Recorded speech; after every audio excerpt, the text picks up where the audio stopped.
Anxiety news, ladies and gentlemen. Let me move this down a bit. 6 subtle ways parents increase their child's anxiety. Now look. This is not an attack on parents.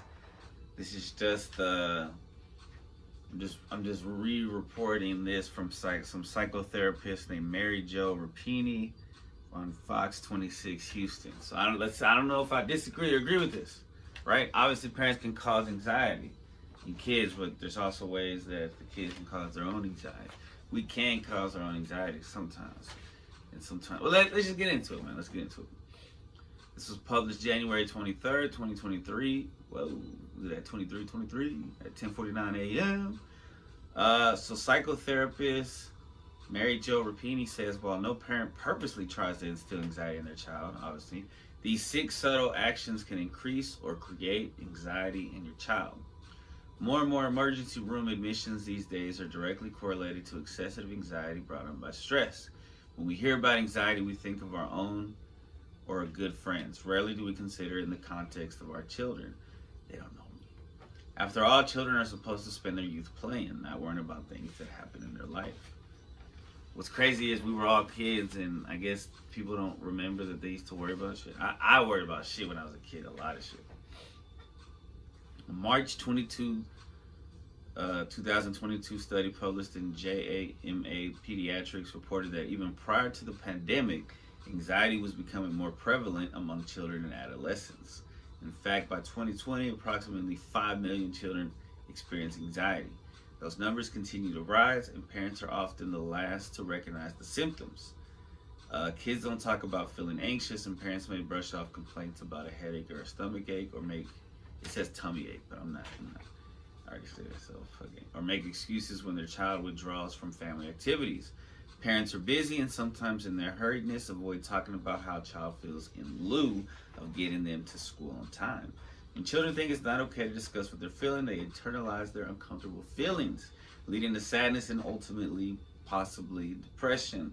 You want to do the best for your child. No parent purposely tries to instill anxiety, but there's just either that. Oh, okay, so this big ass intro. So number 1, denying your own anxiety. Encourages your child to avoid theirs. Even when parents are out of touch with their own anxiety, their child can feel it. Instead of dismissal, when your child complains of a tummy or headache, talk to them about it. Are they feeling worried or upset? Follow this conversation with a self-check. Are you feeling anxious and projecting your anxiety onto your child? If so, explain to your child what worries you and remind them that you are an adult and can take care of yourself. Reassure your child that they did not cause your anxiety. With older children, if your anxiety is related to them, schedule a separate one-on-one talk. Never allow your child to feel responsible for your anxiety. Number 2, avoiding conversations about feelings. Sometimes parents feel pressured by time, worrying that discussions of feelings with their child will turn into a day-long conversation. Perhaps you grew up in a family where feelings were invalidated or respected. Your child needs to hear that what they feel is important and valid. Validating the feeling doesn't mean you give in to your child's wants. Rather, you communicate that they are heard, understood, and you will always act in their best interest. This has nothing to do with them getting their own way. Number 3, hovering over your child or being too cautious. When you ask your child to be careful, watch out, or constantly warning them that they can get hurt, your child becomes anxious and worried about trying new things. You also send the message that they aren't capable, lowering their confidence and filling them with doubt. Your job as a parent is to encourage your child and set safety measures without limiting them from trying new things. Failure, falling, and taking small risks are important components of childhood. Don't let your good intentions to avoid injuries prevent your child from necessary childhood experiences. 4, praising results without mentioning the effort.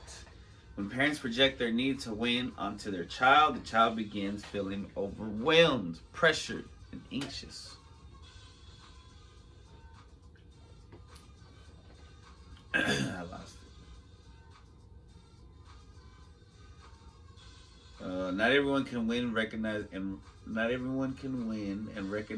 validating their child's efforts reduces anxiety. So, Kids need praise from their parents, but when praise is limited to when their child wins, the child often withdraws and refuses to even try. Look for the effort your child puts into their work.